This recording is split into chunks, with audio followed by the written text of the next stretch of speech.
Rashad, how are we feeling? Welcome to the show, Rashad. The very first episode, we've got Rashad Jennings in the house, former Giants running back, Jaguars, Raiders, Dancing with the Stars champion, American sex symbol, no doubt, and New York Times bestseller. Rashad, welcome to the show.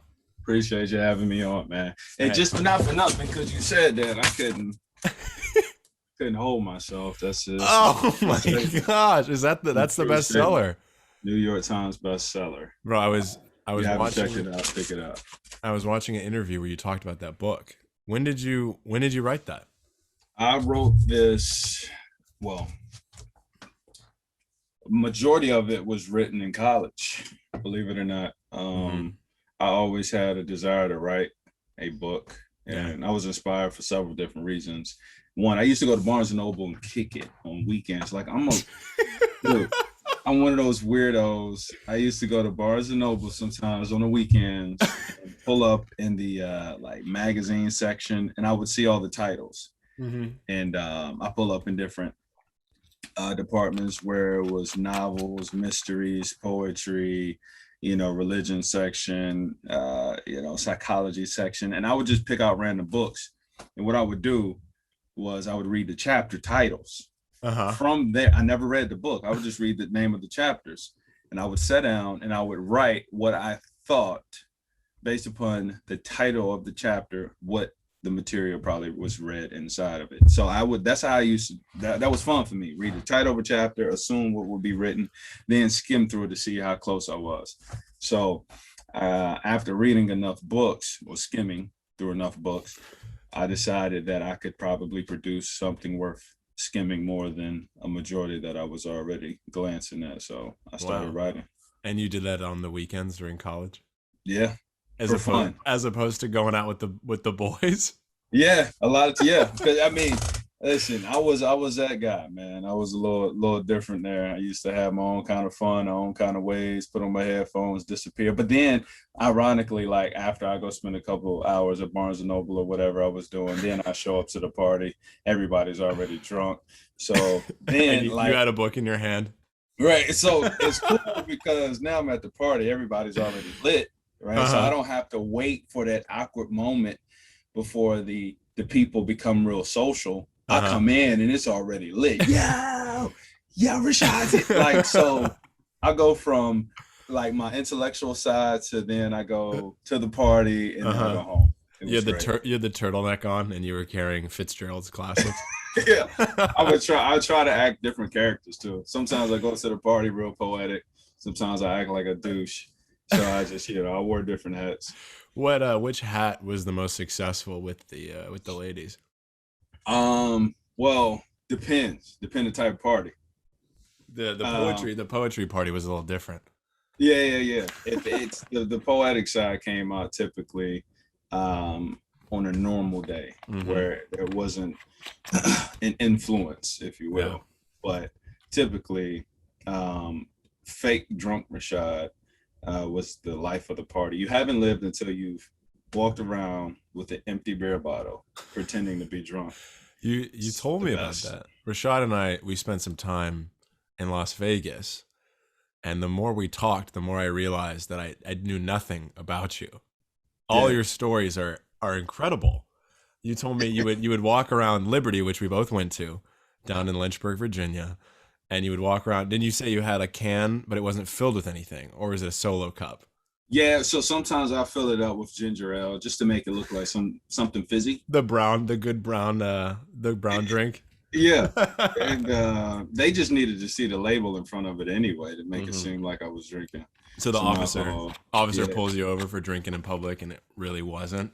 Yeah, like dude, just give open carry with ginger ale. Yeah, I think he might just lock me up just for that. No, officer. I swear, I'm just trying to be cool. Yeah, I wonder how that would go, pretending to be drunk versus being it with an officer. That helped with your acting. You're doing a little bit of that right now. Yeah, it definitely helped me.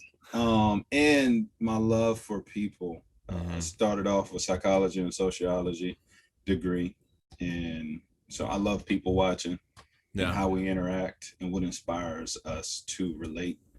It intrigues me, Hmm. finding, especially in college, like a lot of people are trying to find their cliques and Yeah. what they want to do with their life, and who they relate to, Hmm. how and why they don't, why they shouldn't, and you're still at that time living. You're walking slightly away from the shadows, go from being in front of you to behind you slightly in college, where you are a product of what your parents produced you to be, but you're trying to find your own at the same time in the Yeah. freedom. So like college is a fun time, Yeah. to watch people grow. So you're in that self-reflecting atmosphere. How did your college years go? Like while you're learning all this on how to be you, how to play football, how to walk around fake drunk while at a poetry slam. What was college like for a big time future running back? Did you find that you were torn between like going out and the football aspect? Did you get FOMO? Were you like what was that like for you? It, for me, coming from, well, let me set the stage of why I felt like this. Small town, Mhm. uh, unlikely kid, humbled, Yeah. being a fifth string running back, and like I wasn't supposed to be in college academically. Mhm. So it's a lot of reasons. I barely got through with the NCAA clearinghouse.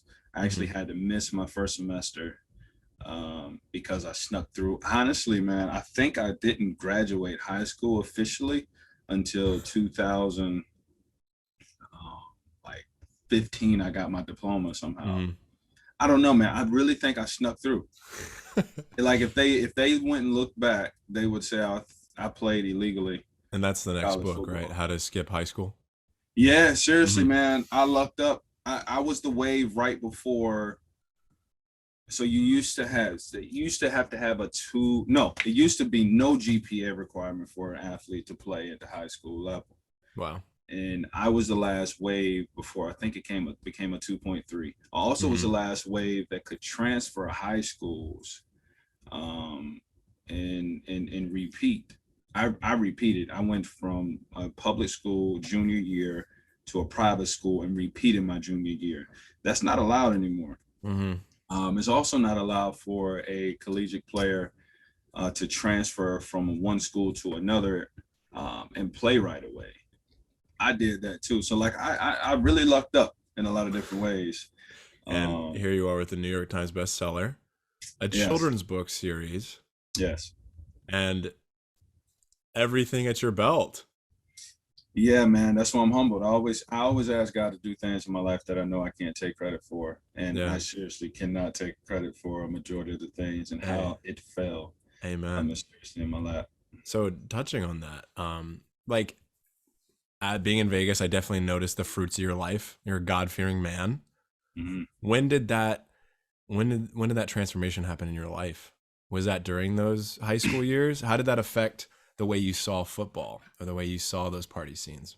Yeah, I was fortunate enough to have a loving family that brought me up in the Mm-hmm. church, but I was also a knucklehead, and I think I questioned everything, Right. unknowingly questioned everything. I'm that Mm-hmm. kid. I was that kid, Curious. and very much so, Yeah. and it got me in trouble a lot. Um, but I was raised in the church. I had a fear of God Himself, Yeah. right? And the first time I was baptized, I did it straight out of fear as a child, Yeah. without a relationship, right? And Mm-hmm. so, obviously, I grew in the maturity to realize who God is to me, not just what my parents told Right. about Him or the stories I heard the pastor Yeah. tell. Like I started developing a relationship on my own through reading, through prayer, Right. and I rededicated. So, Yeah. I at the age of 19, Mm-hmm. and I'm still growing every day with God, Mm-hmm. and I'm thankful He's patient. And I personally feel from my walk, being that I went to a Christian high school, graduated from a Christian high school. I graduated from a Christian college, and then I entered into the world, right? Seemingly. So there's always been this question for me as a professional athlete that has a biblical base. how much more pressure do you have to walk with God, Right. giving that seemingly you got everything at your fingertips. And I always tell people, I personally think it's easier this way, because I always have a microscope on me rather. I'm always under it. And so like, I don't feel like I can hide as much. Whereas if I didn't have millions of eyes on me constantly, maybe I think I could get away with more. So I think being in the limelight sometimes puts you in a position of humility if you have God in you. If he's not, then hey, it'll come out one way or another. So it's I'm thankful for the position I find myself in. And again, it's nothing special about me, it's a position. Yeah. And like touching on what you said, growing up in the church, I think that's so hard, because I was the same way. You go to the pews, you sit down, you pray the prayers, and you don't really ever develop anything personal with the Lord. It's just kind of like going through the motions. And that, like, definitely, like you said, will come out in your life later. If it's not personal, if you're not convicted, it'll come out one night at the party if you're not really strong in that relationship. Yeah. And I appreciate you saying that. That's really real, because you're in the spotlight every Sunday afternoon. The media is on you. And after winning Dancing with the Stars, you said you went through even more of a media spotlight after Dancing with the Stars, more than you ever had on football, right? Absolutely. Because for the first time, I'm being recognized for, not necessarily my physicality or by a jersey number. Right. People actually saw my face. It's not under the helmet. It's not under the helmet where you just see this. and the biceps, no doubt. Right. And the arms. Those, you see those every once in a while. But like, you don't get to see me smile. Matter of fact, you don't even care why I would smile.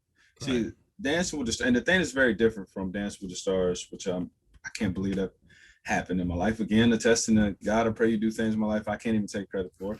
But playing in the NFL, I can win a football game regardless if you like me or not. I don't care if you like me or not.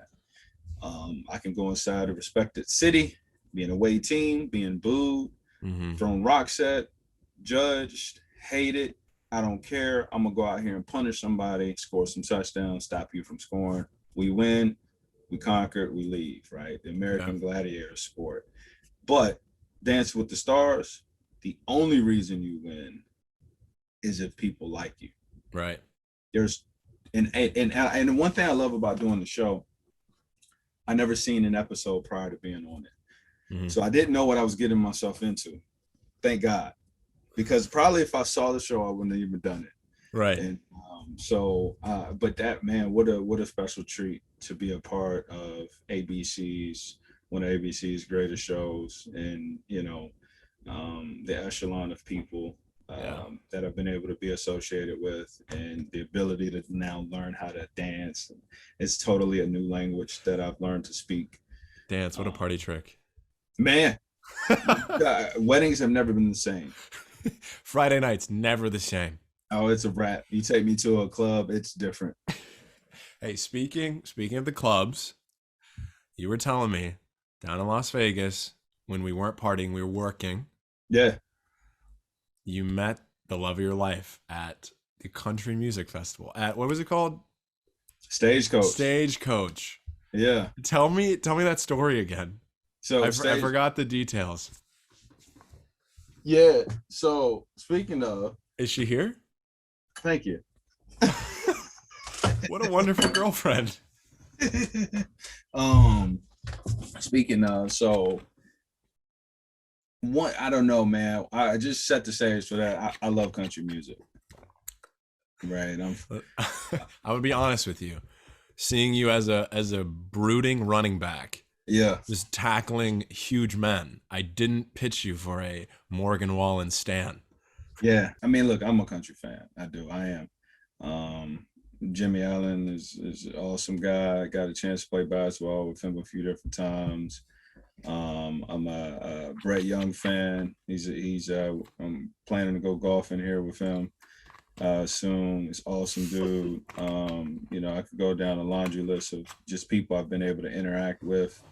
Lauren Elena, She's hilarious. You know, on and on. But I just genuinely love, one, I love music. Yeah. You could throw me in any element. If there's music, I can relate to it. And that's one of the reasons why my appreciation and love for dance has grown exponentially, because now I can speak two different languages in arts of sound. Without even saying a word. Literally, man. And it's a very romantic thing too. Can be if you want it to be. Once you finally got out of Barnes and Noble, you learned the proper way to seduce a woman with dance. Absolutely. With dance. And it didn't come from reading the book. Did They can't write a book on that one. How to? Yeah, but you saw her at Stagecoach, right? Yeah, Stagecoach. She was in the. You went to the porta potty. Yeah, I'm on the way. So, the funny version of it is, I was on the way to the porta potty. She was just standing in line. That's the funny version. But honestly, it's outdoors. Stagecoach is huge. I don't know, man. It's pushing 100,000 people out there, and I forget, it was like 4 or 5 different stages of performers, and there's a big yard. It's like probably 5 p.m. It's beautiful weather. People having fun, look great, happy. Like, it's one of those moments. And I'll pull up to the rest area where they have food, hors d'oeuvres, and bars, and, you know, tents of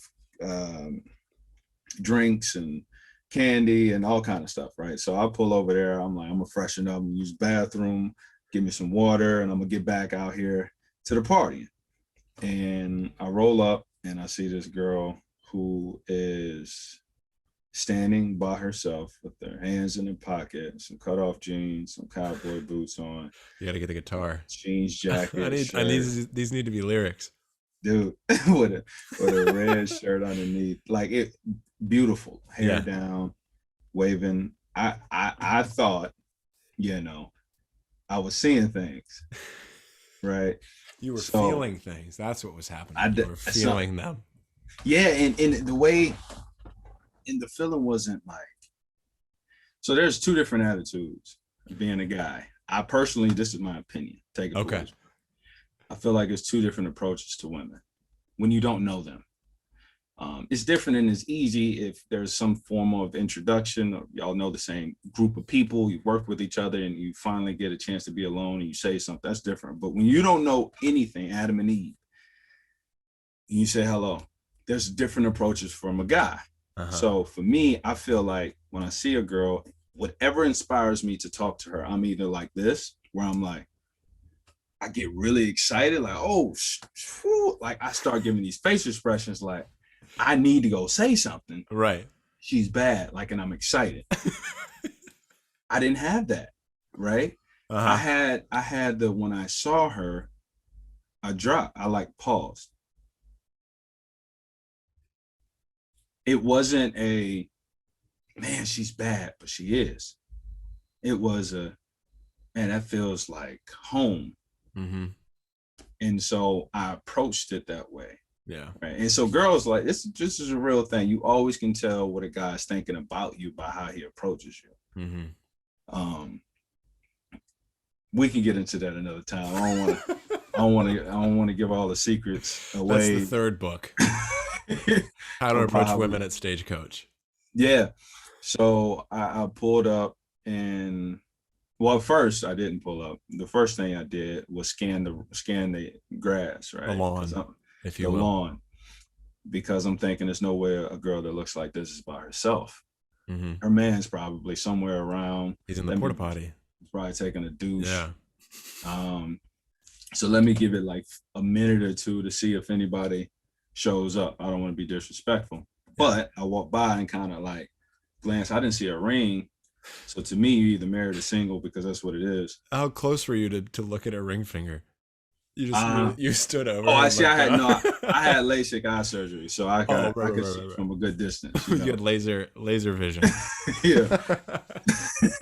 So see, she didn't have a ring on. I said, okay, so at least she's not married. That's one thing. Check.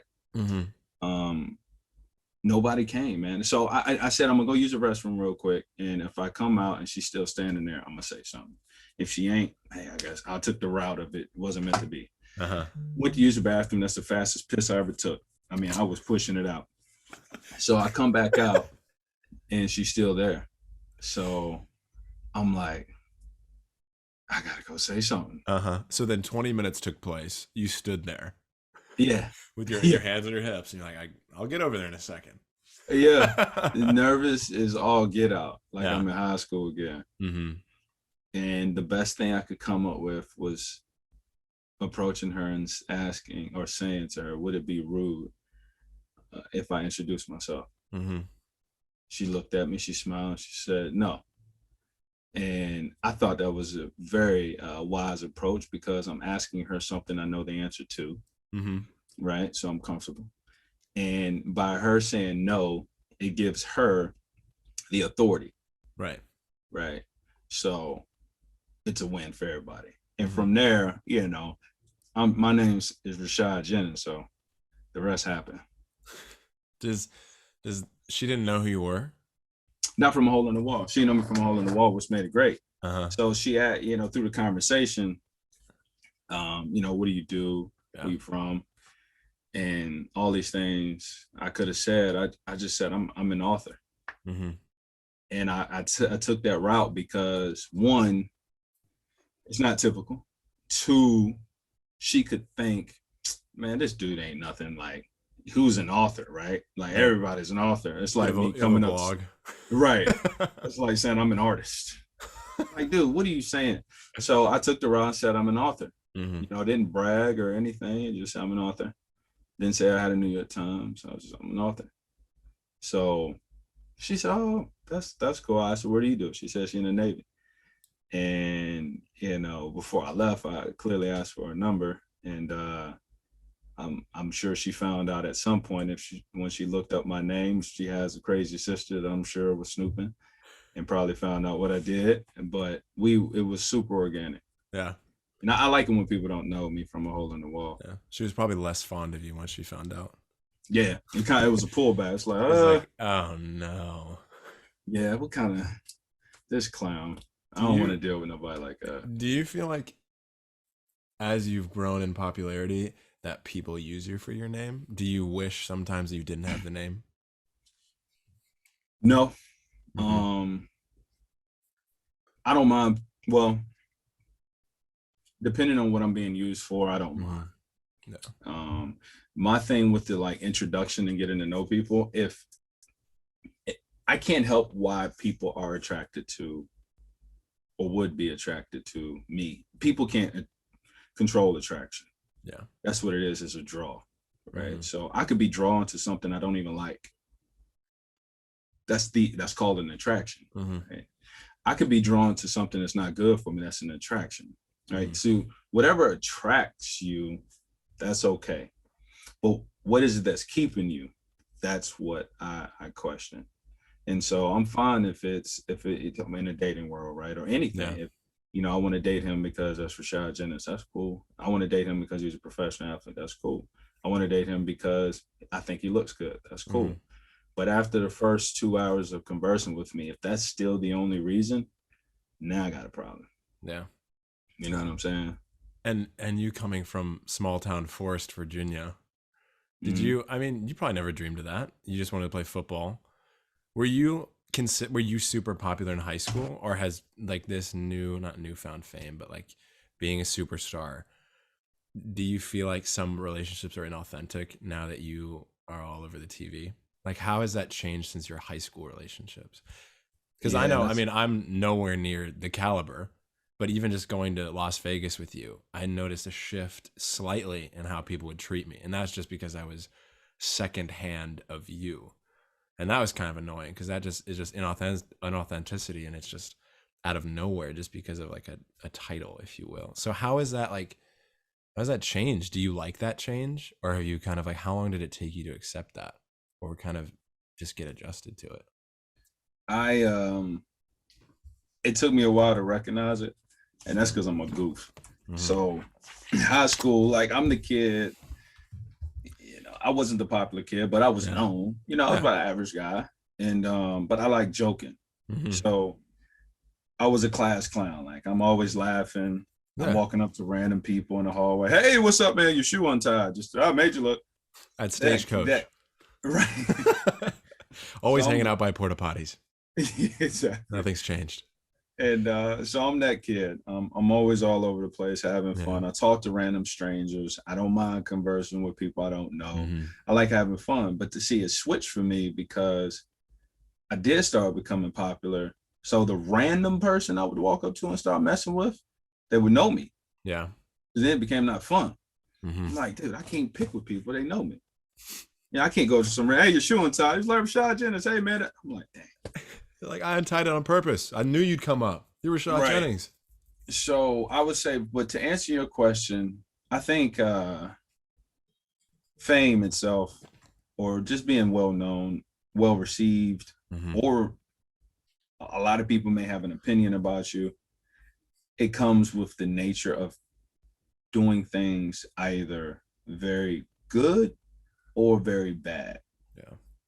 The norm, nobody really has great conversation. I mean, everybody uses the most extreme example, either good or bad. They use LeBron James as their to explain the norm. Oh, well, LeBron James did it. That's an extreme, bro. Right. You know, or they say somebody what that was the worst. That's an extreme, bro. Nobody talks about the middle. Yeah. So I would say to the new fame that kind of came across with me as becoming a professional athlete, I was okay with it. All it is people recognizing what you do. Yeah. And like, I mean, as of late with our internet cancel culture, have you run into scenarios like that? I know you're obviously a celebrity, but I feel like you're a little obviously less untouched by the media than LeBron. Yeah. But Oh, like, for sure. yeah, do you feel like almost any wrong move could cancel any deals, any brand deals? Are you kind of scared of that, or do you face that head on? Head on. I ain't Head sure. I ain't on? worried about none of it. What's the mentality for facing it head on? So you have to get to a position in order not to feel like you have to please everyone. Yeah. And typically that's from a monetary standpoint. Mm-hmm. Typically, like $1 will make you get in line. Yeah. Once you've earned enough, whatever that is enough for you, where you can sustain without having to get the approval of people you disagree with, then you start to tell the truth. Yeah. So for me, my morality is stronger, and my loyalty to my morality is stronger than getting on board with stuff I don't agree with. So like, I mean, and I'm sensitive to how I go about it. Here's an example. 2016, I'm the captain of the New York Giants, and starting running back at the time. Kaepernick took a knee, and that was big media wave. Yeah, huge. That secured him. That whole Nike ad was all about that, also. Yeah, and so as an athlete, right there, what are we going to take a knee in New York? Or are we not? That was a question. And I was outspoken about it, and I was in middle ground with it, and I always try to explain both sides, so I'm fair. Like I'm not a bulldozer. So my approach is to show I understand more so than yelling my point. I understand why Kaepernick's taking the knee, and I understand why people are upset. Now here's my take versus Cap is right or Cap is wrong. It's like, let me explain what I understand. That's it. If you just explain what you understand, not explain what you think is right, you know, and if you do say you think is right, say in my opinion based upon ... People speak too factually, and that's what gets you in trouble. I don't speak factual unless it's an event that has occurred that can never change. That is a fact. You know what I'm saying? And then it's a major issue. Right. When you speak factually, make sure it is an event or an occurrence that happened that can never change. That is a fact, right? That's it. People use that word too loosely. Fact. And I mean, on top of that, you're also a Christian guy, which puts you twice as much in the spotlight. How, like, what has been your secret sauce to kind of keeping your integrity, keeping your morality? Like, you know, you said you're true to your morality, but what is that? What does that mean to you? Especially like I said, you're in the spotlight. Nike comes up to you. They're like, "Hey, make an ad, but you can't talk about your faith because it affects sales." Like, what would you do in that situation? I'll be out. Like, out, But it's out simple. cold. Yeah. Yeah, it's that simple. Right. I even take it on a different scale. Gatorade came up to me one time and they offered it was 50K. Mm-hmm. They said we'll give you 50K to partner. There was a campaign that they was doing in New York, and I was like, I can't do it. Really? And the reason why is just simply because I don't agree with fructose corn syrup. It's trash. It's pretty bad. It's not good for you.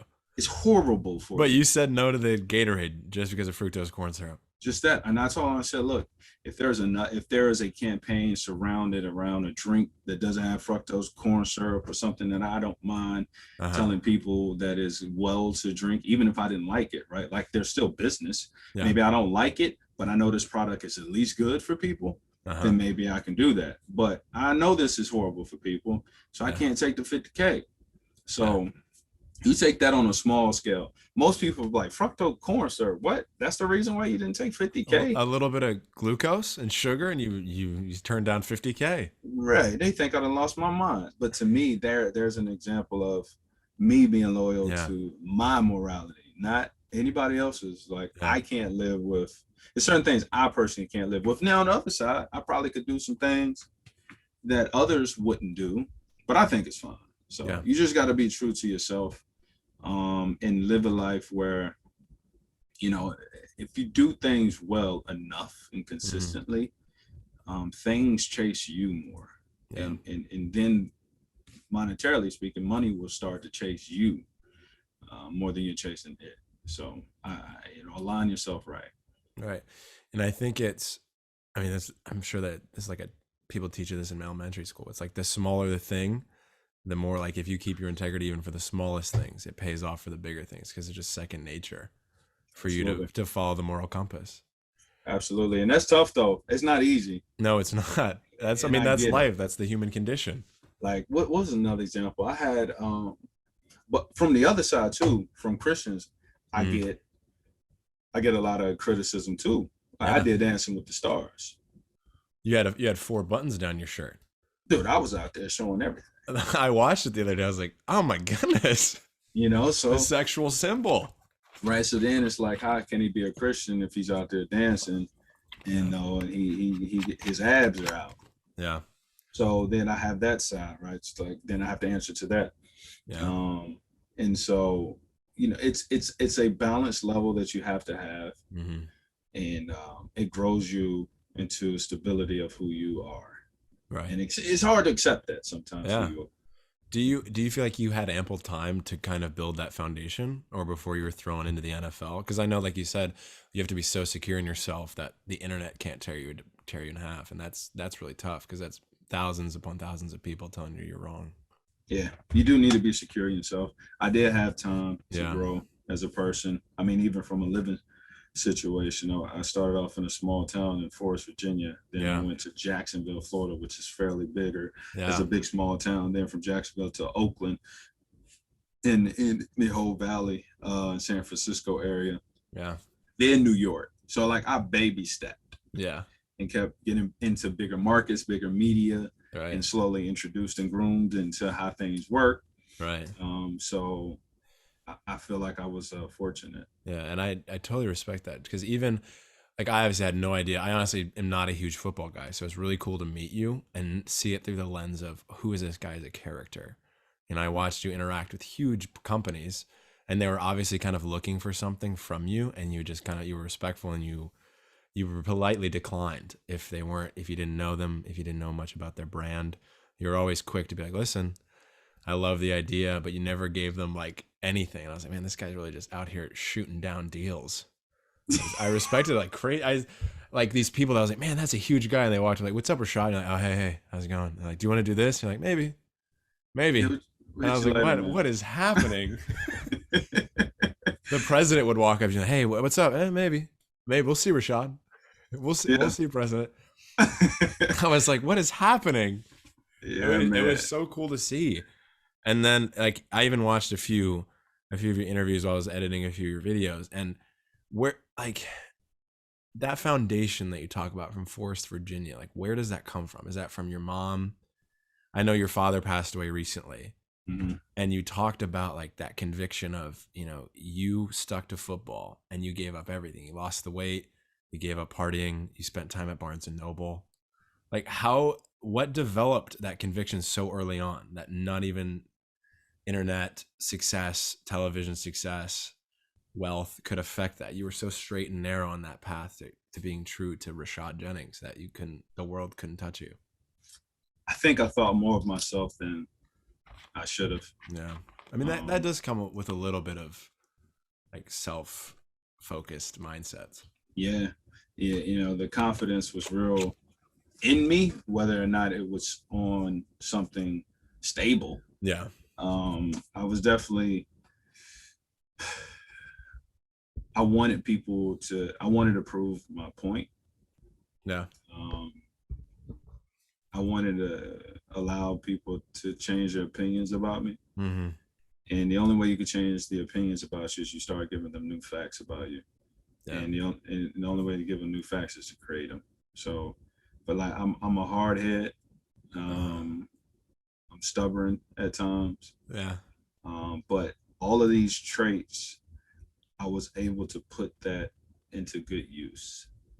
Like, I was stubborn that I wasn't going to drink alcohol. Mm-hmm.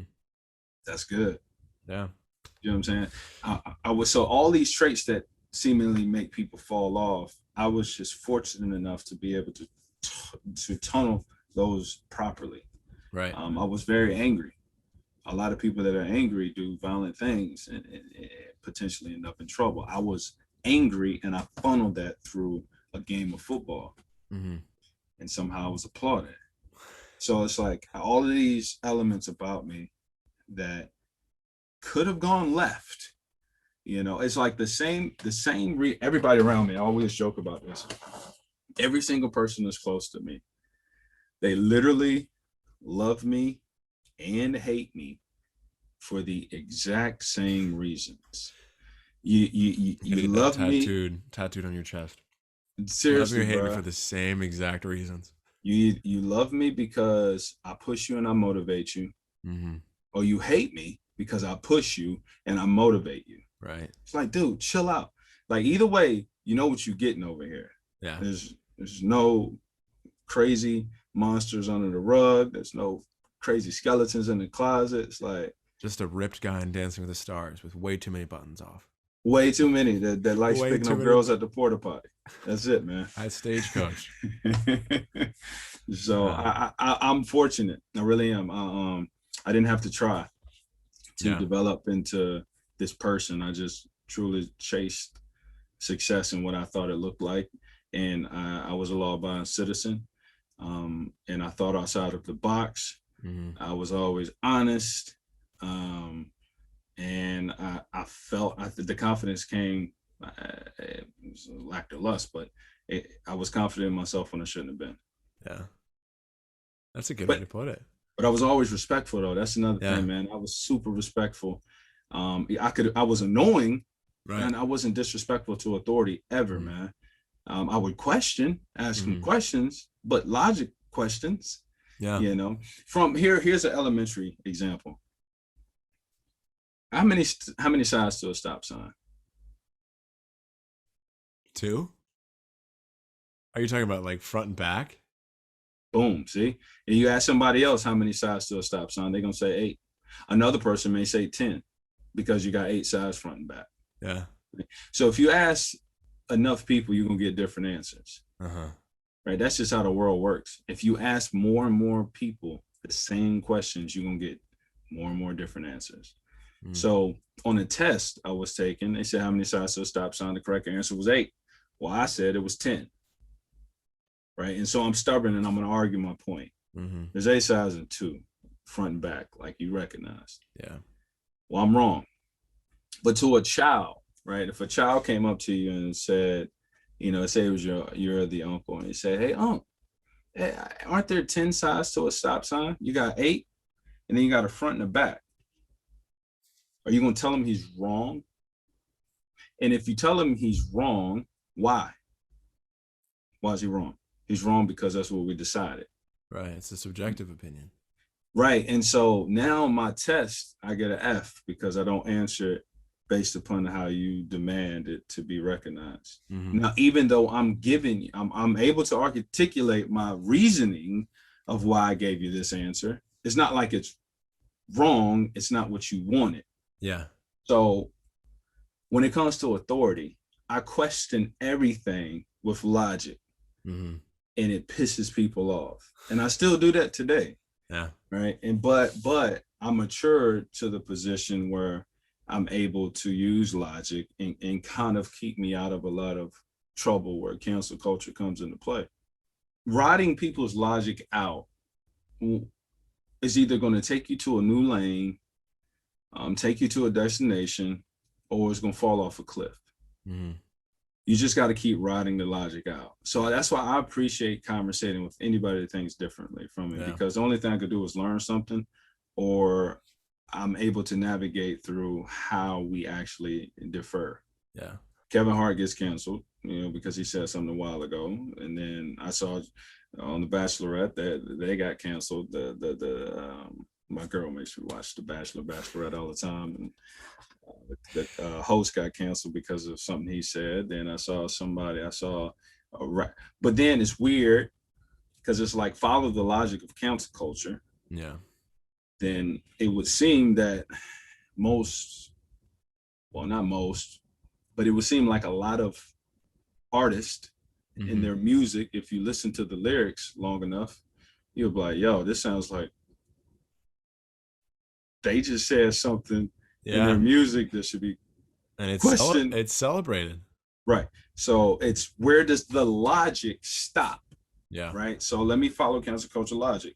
We are dismissing anybody that said anything against what we approve of, or to that which is, for the most part, is good. Like, if you've done something wrong to somebody, absolutely, we should point it out, and there should be repercussions. 100%. Absolutely. Yeah. Doesn't mean you should be jobless.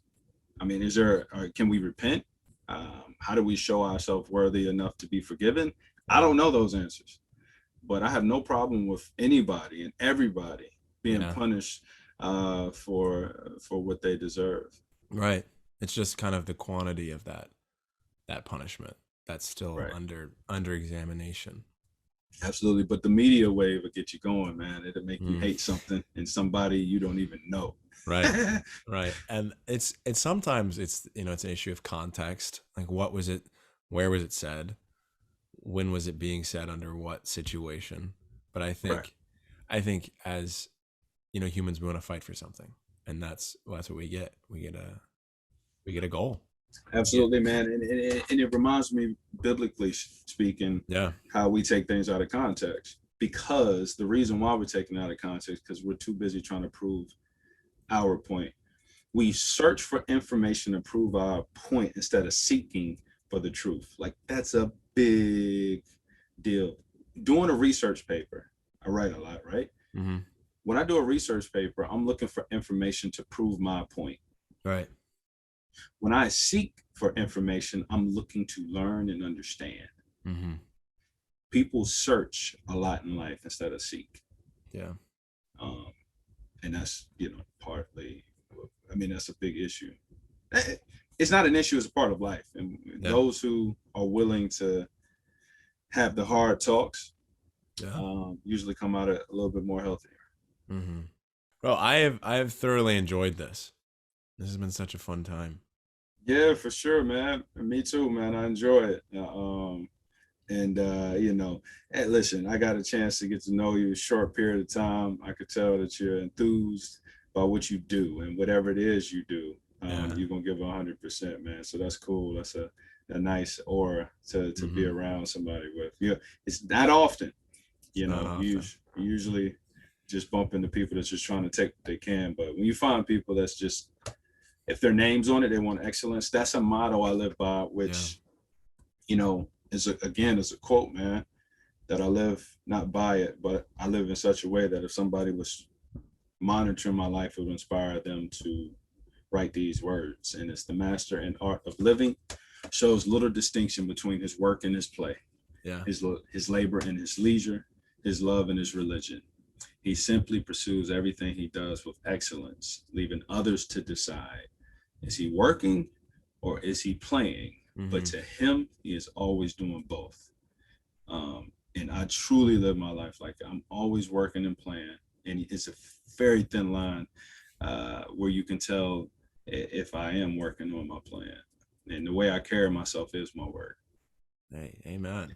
And fortunately, I just get to play with it. And then occasionally you get to appear on a celebrity dating show. You get to dance on Dancing with the Stars. That's it, man. Hey, this has been so cool because I don't know, I know we live opposite lives, and it was just so fun picking your brain. Really yeah, man. Anytime. We had to do it again. Bro, absolutely. Hey, if I could shake your hand through the power of the internet, I'd do it right now. But I have to pee so bad right now. There you go. Well, maybe go to a porta potty. Go to the porta potty. I might bump into my ongoing girlfriend there if I'm lucky.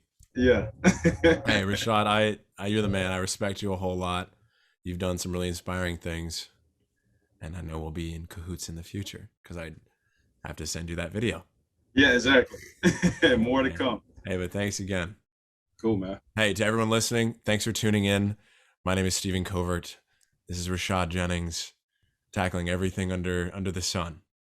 I appreciate you for tuning in.